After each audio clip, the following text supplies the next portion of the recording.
Hi everyone and welcome to Michael Talks Law and Sports, where we break down the legal stories behind the professional game and discuss some of the legal and controversial impacts that have been put on the games that we love. Before we start, can I please ask everyone if they could hit that subscribe button and the like button if you do enjoy this content. So without any further delay, let's get to it.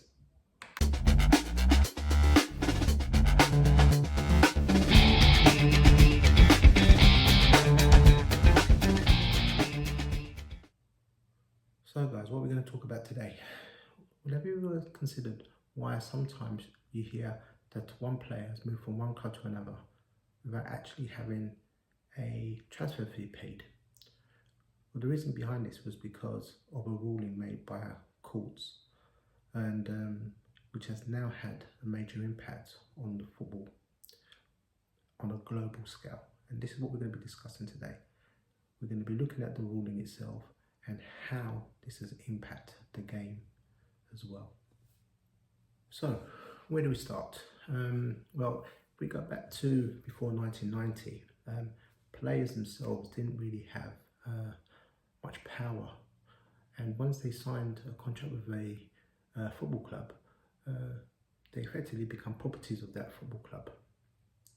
So when the player's contract expired or was expiring, they needed permission from that football club in order to get a transfer, and the football club could demand a transfer fee for that football player to be transferred, even though their contract was going to or was expired. But then became a Belgian footballer called Jean-Marc Bosman, and he said enough is enough, and decided that he needs to do something about this.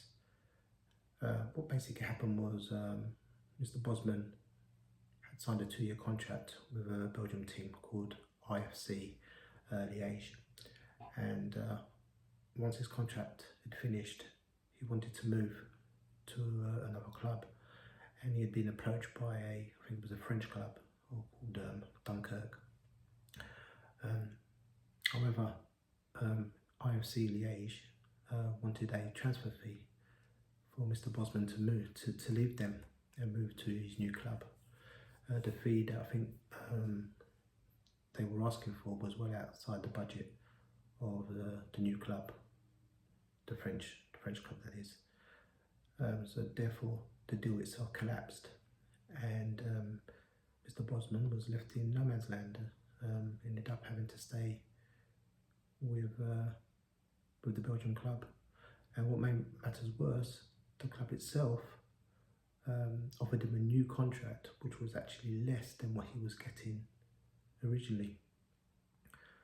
So Mr. Bosman decided to go to the courts, and he wanted to take his club and UEFA, which is the European governing board for football, to court to fight for his rights. So what actually happened? Well, 5 years after taking action against his club and UEFA, the ECJ, the European Courts of Justice, came out with their ruling, and they ruled in favour of Mr. Bosman.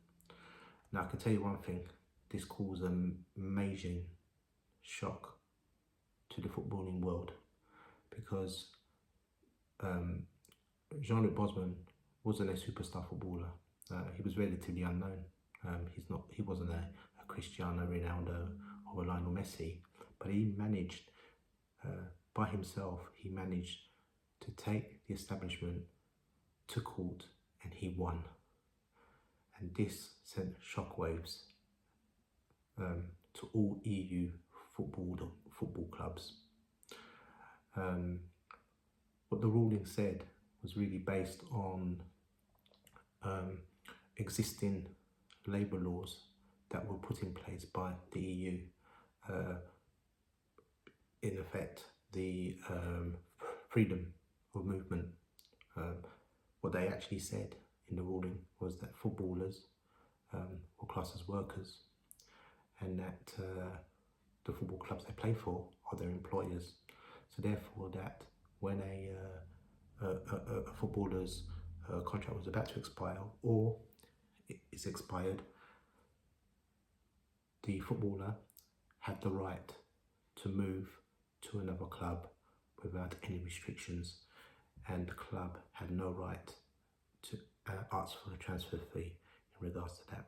Now, if you're interested in reading the actual case, I'll put a link down below where you can actually, particularly if you are interested in law, you can click on that link and you can actually read the whole case itself. So what impact did this have on the game? Well, I can tell you now this had an enormous impact. So big that I don't even think Mr. Bosman realised how much he had changed the landscape of football. Players had power, okay? This meant that they could command larger salaries, they can command bigger signing on fees, they can command bigger pay rises. But it also came with its controversies, okay? In 1999, Steve McManaman of Liverpool decided to leave for Real Madrid on a free transfer, even though he was born and bred in Liverpool and Liverpool had invested a lot of money in him. But as his contract was closing or coming to an end, his agents and his solicitors and his representatives had negotiated a lucrative deal for him to join Real Madrid, which really angered a lot of the Liverpool fans. In 2001, was probably the most controversial of all them all when it comes to free transfers. Sol Campbell, who was at the time probably one of England's best centre-backs, decided to leave Tottenham and join my team, Arsenal, on a free. Now, I'm not too sure what angered the Tottenham fans the most, the fact that he moved to Arsenal or the fact that he moved to Arsenal on a free transfer. So, as you can see, there are some advantages and disadvantages of having this Bosman ruling, okay? And, the clubs themselves did suffer when it comes to losing players, but then at the same time, players gained more power. The Bosman ruling was an EU ruling, therefore only affected EU citizens and EU clubs.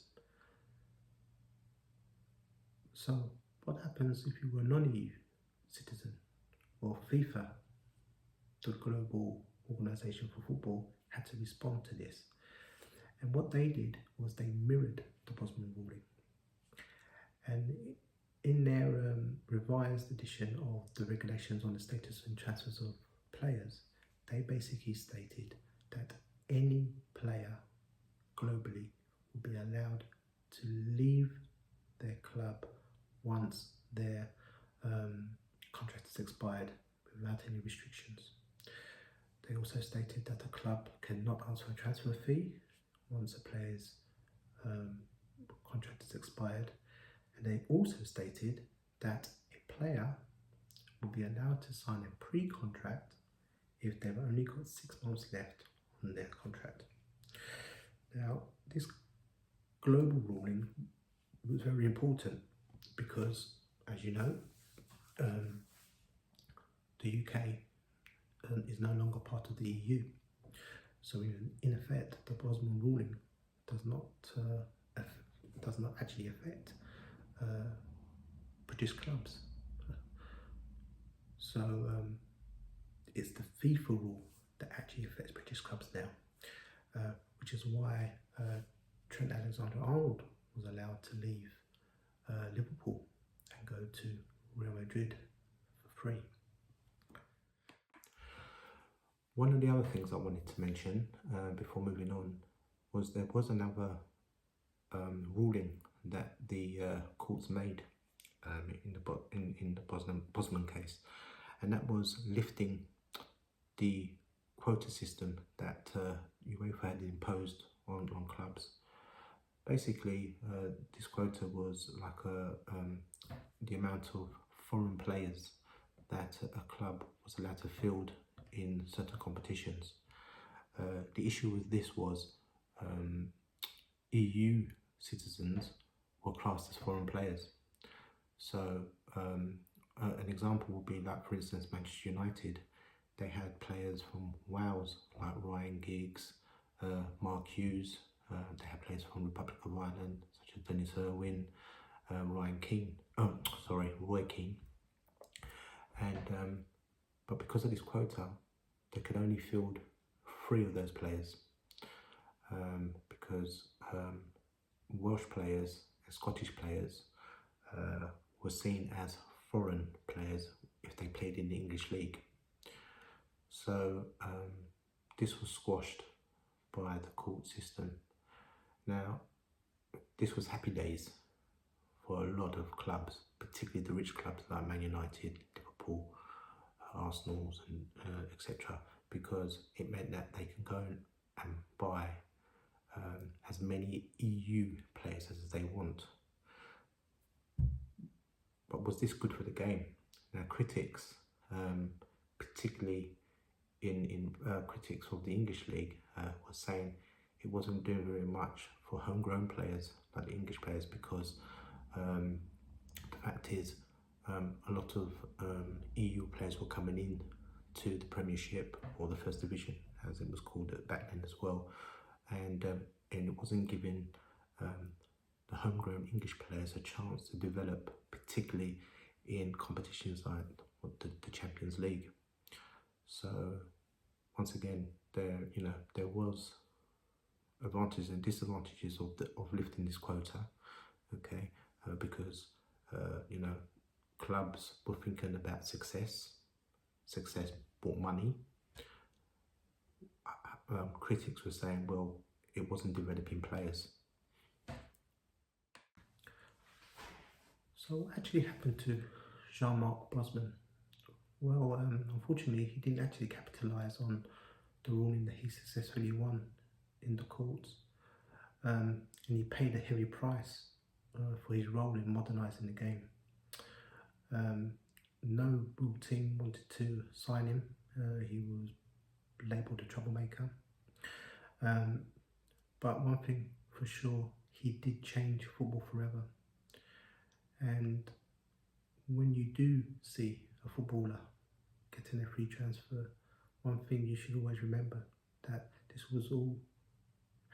could all happen because of one man standing for his rights. Well, guys, that's the end of today's episode. I really do hope you enjoyed it, and I hope it was very informative. Please join us next week, where we're going to be discussing doping in sports and why they're not criminalised in UK. But until then, take care and see you next time. Thank you.